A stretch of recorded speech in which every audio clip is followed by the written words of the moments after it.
This is Mr. Tick YouTube channel for latest updates.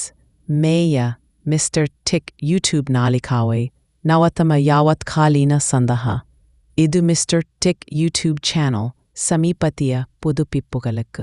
රට තුළ ත්‍රිරෝධ රථ පැදවීමට කැමති විදේශිකයන් සඳහා වන ක්‍රියාපටිපාටි පැහැදිලි කරමින් මෝටර් රථ ප්‍රවාහන දෙපාර්තමේන්තුව DMT නිවේදනයක් නිකුත් කර තිබෙනවා.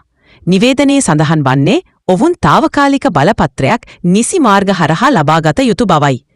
මෝටර් රථ ප්‍රවාහන කොමසාරිස් පාලන DPC උදය කුමාර මහතා පවස්නේ විදේශිකයන්ට ත්‍රිරෝධ රථ පැදවීමට අවසර දෙන තාවකාලික රියදුරු බලපත්‍රයක් සඳහා සුදුසුකම් ලැබීමට පෙර ශ්‍රී ලංකාවේ ලිඛිත පරීක්ෂණයක් සහ ප්‍රායෝගික පුහුණුවක් ලබාගත යුතු බවයි.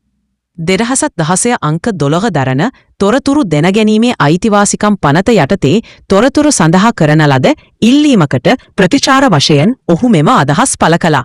රට තුළ විදේශිකයන්ට ත්‍රිරෝධ රථ පැදවීම සඳහා රියදුරු බලපත්‍ර නිකුත් කිරීමට හෝ පහසුකම් සැලසීමට දෙපාර්තමේන්තුව විසින් වෙනත් කිසිදු සංවිධානයකට අවසර දී නොමැති බව ඔහු පෙන්වා දෙනවා.